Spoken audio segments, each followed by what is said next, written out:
Hello and welcome back. This is a second video lecture on the course syllabus of Gondwana University, Masters in Computer Science, Year 1, Semester 2, Web Technologies. In our previous video, we have discussed what is PHP and the advantages of using PHP language. Today we are going to understand what are the hardware and software requirements for the PHP. First and foremost, you need to install a web server on your own computer and then install PHP and MySQL. So the first step is install a web server. There are a variety of web servers available, and from the system you can download any web server of your choice. After installing a web server, you need to install PHP. In our previous video, we have already discussed that www.php.net is a website where you can find free PHP software. Once you have downloaded and installed PHP, you need to install a database, for example, MySQL. Now let us discuss what is the basic PHP syntax. A PHP script can be placed anywhere in the document. A PHP script always starts with $PHP and ends with question mark and angular bracket. So basically this is the syntax for the PHP language. As for example, here we have written angular bracket question mark PHP. This is a symbol used for comments. Comments are something which are never executed along with your code. PHP code goes here and the closing symbol for the PHP code. The default file extension of a PHP file is .php.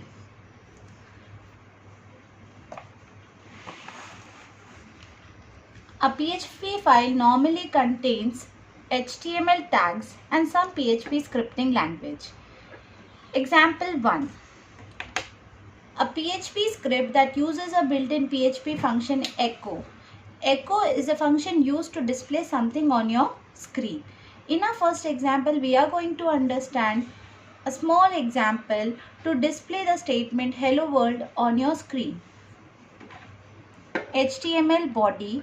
In your heading tag, you have written my first PHP page, heading tag close. Now begins the PHP code using the proper symbol angular bracket question mark in small letters you have to write PHP echo hello world. A PHP statement always ends with a semicolon symbol. Body tag close, HTML tag close.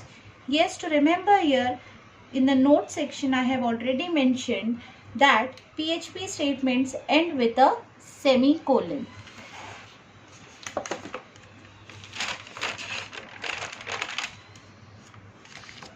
Creating PHP variables. For any programming language, to store the data, you need to have variables defined. To create a PHP variable, the first and foremost thing to remember is a PHP variable always begins with a dollar symbol, followed by the name of the variable. Let's understand this with the help of an example. Example. As we have already discussed in the syntax of this language, you need to begin this with an angular bracket question mark PHP. After that, we have declared three variables here, $txt, $x, $y. There is a syntax error here. The error is I have placed a lot of space between the symbol and the variable name. This will definitely give you an error.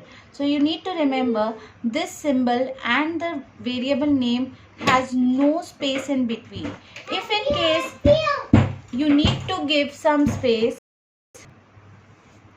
Okay, so here as we are seeing that the dollar symbol and the txt variable name has a space in between, which is a syntax error. Here we need to do something. If in case you are declaring the variable like this, just put an underscore sign here. In that case it becomes a valid variable name. Otherwise you need to keep need not any space between the symbol and the variable. So here we have three variable names like txt, x and y, each preceded by a dollar symbol. In the first variable, I have stored the value hello world. In the second variable, I have stored the value 5. And in the third variable, I have kept the value 10.5. Okay, a variable can have a short name, a very short name, just like here I have kept as small x, small y, or a variable name can be a proper name, example age, car name, total underscore value, whatever. But as in case of any other programming language, even in PHP, we need to have to follow some rules for declaring a PHP variable name. And in most of the cases, these rules are similar in almost all languages. So the first rule is a variable name in PHP has to be beginning with this dollar sign. It has to be by default begin with this dollar sign followed by any name. You can give any name to your variable. Second important rule to remember is a variable name must start with a letter or an underscore character. So in the beginning of the variable, you need to have either a letter or an underscore. Next is a variable name cannot start with a number. Yes, this you have to remember, that a variable name cannot begin with any digit. Fourth rule is a variable name can only contain alphanumeric values. That means that can have either alphabets or it can have numbers, that are digits, and underscore. In short, no special symbols are allowed. Next is variable names are case sensitive. Okay, what do you mean by case sensitive? If I say case sensitive, just in this example, small age, that is age, and capital AGE, both will be counted as two different variable names. If this language is not case sensitive, then it considers anything either in capital or in small as one and the same thing. But here we are explicitly saying that this variable names are case sensitive. That means if you are mentioning any variable in small letters and then another variable name in capital letters with the same name, still it will take both the variables as different variables. Now, just because we have just spoken about this case sensitive thing, we need to tell you one more thing, that PHP and its case sensitivity. In PHP, keywords are not case sensitive.